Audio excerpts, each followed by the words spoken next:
ഇതാണ് നമ്മുടെ ജിലേബി മീൻ. ഇത് വെച്ച് നമുക്കൊരു കിടിലൻ ഐറ്റം. പാൻ ചൂടായി കഴിയുമ്പോൾ നന്നായി ചൂടായി കഴിയുമ്പോൾ അതിലേക്ക് കുറച്ച് കോക്കനട്ട് ഓയിൽ,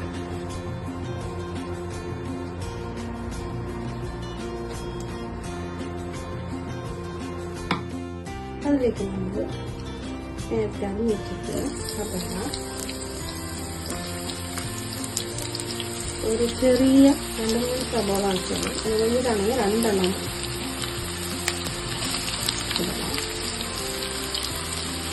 ഇഞ്ചി,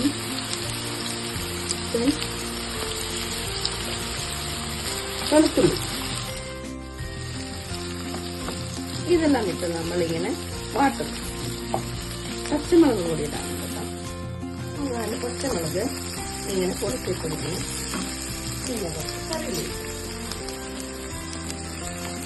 ഇതെല്ലാം ഇട്ട് നമ്മളിങ്ങനെ വാട്ടും.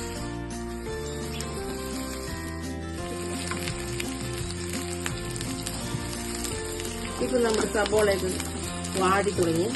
ഇതിലേക്ക് നമ്മള് ചില്ലി പൗഡർ, ഒരു ചില്ലി പൗഡർ. ഇത് നല്ല എരിവുള്ള ചില്ലി പൗഡറാണ്. ഇത് നമുക്ക് കുറച്ച് കാശ്മീരി ചില്ലി കൂടി ഇടാം. ഓപ്ഷണലാണ്. 2 സ്പൂൺ കാശ്മീരി ചില്ലി കൂടി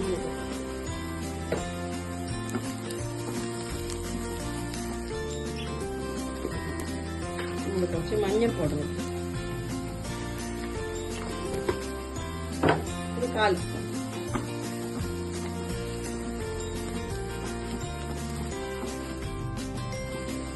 ഇതൊന്ന് ചൂടാകുമ്പോൾ നമ്മളിലേക്ക് ആവശ്യത്തിനുള്ള ഉപ്പ്,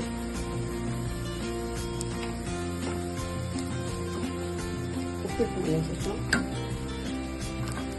അതിന്റെ മിളകൊക്കെ ഒന്നിങ്ങനെ മൂത്ത് വന്നാല് നമ്മളതിലേക്ക് അരിഞ്ഞു വെച്ചിരിക്കുന്ന ടൊമാറ്റോ ഇടും. ഒരു വലിയ ടൊമാറ്റോ ആണെങ്കിൽ 2 എണ്ണം മതിയായിരിക്കും, ചെറുതാണെങ്കിൽ 3 എണ്ണം. ഇത് കൂടെ ഒന്ന് വാട്ടിയെടുക്കണം.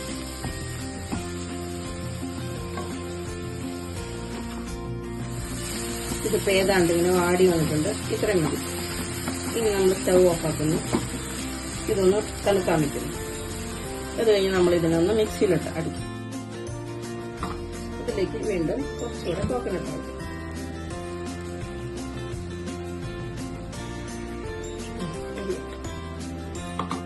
ഇതിലേക്ക് നമ്മൾ കഴുകി മുറിച്ച് വെച്ചിരിക്കുന്ന മീനൊക്കെ ഇങ്ങനെ ഇടാം. മീൻ കഴുകി കുറച്ച് ഉപ്പ് തേച്ച് വെച്ചിരിക്കുന്നു. മീൻ കഴുകി കുറച്ച് ഉപ്പും മഞ്ഞളും ഇട്ടാൽ കുഴപ്പമില്ല. ഉപ്പും മഞ്ഞളും ഇട്ട് ഇങ്ങനെ പുരട്ടി വെച്ചിരിക്കണം. ഇതെല്ലാം ഞാനിപ്പോൾ മഞ്ഞളിടാൻ മറന്നുപോയി. അത് നമ്മളിങ്ങനെ ഒന്നിങ്ങനെ വാട്ടിയെടുക്കണം.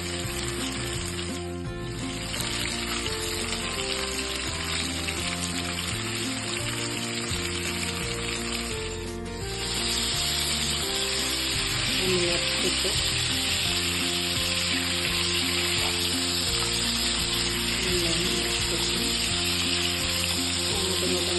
ചെറുതായി ഒന്ന് അത് നന്ന് വാട്ടിയെടുക്കണം.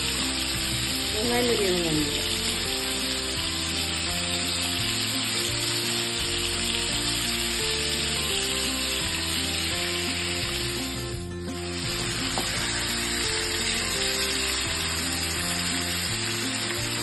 ഒന്നുകൂടെ തിരിച്ച് മുറിച്ചിട്ട് എല്ലാ ഭാഗവും ഒന്ന് വാട്ടിയെടുക്കാം.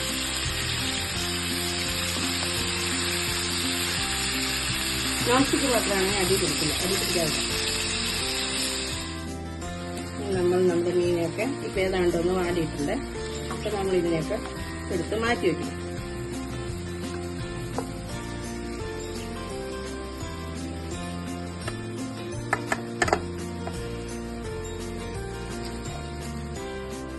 അടുത്തതായി നമ്മൾ അരച്ചു വെച്ചിരിക്കുന്ന നമ്മുടെ അരപ്പെടുത്ത് ഇതിലേക്ക് വയ്ക്കും.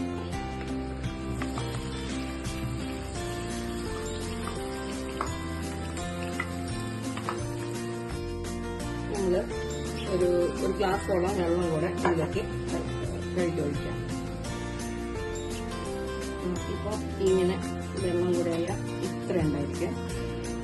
ഇത്ര മതി, ഒരു കുറുകിയ ചാറ് മതി. ഇതൊന്ന് തിളച്ച് വരുമ്പോൾ നമ്മുടെ മീനൊക്കെ ഇടും.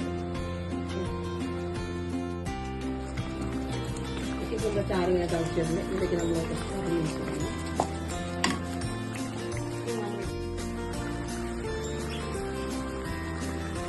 നമ്മളിതിനൊക്കെ നന്നായി പൊടിയാതെ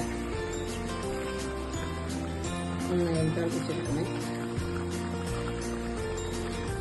അതിങ്ങനെ നന്നായി ഒന്ന് വെച്ച് വരുമ്പോൾ നമ്മൾ അധികം ഇളക്കൊന്നും വേണ്ട, ഇങ്ങനെയാണ് ചട്ടി പിടിച്ച് ഇളക്കിയിട്ട് ചാറൊന്ന് വെച്ച് എണ്ണയൊക്കെ മേലെ വരുമ്പോൾ നമ്മുടെ കറി റെഡി. ചോറിനൊപ്പമോ ചപ്പാത്തിക്കൊപ്പമോ കുട്ടികൾക്കും മുതിർന്നവർക്കും വളരെ ടേസ്റ്റിയായി കഴിക്കാൻ കഴിയുന്ന നമ്മുടെ കിഡു ഫിഷ് മസാല എല്ലാവരും ഒന്ന് ടേസ്റ്റ് ചെയ്ത് നോക്കും.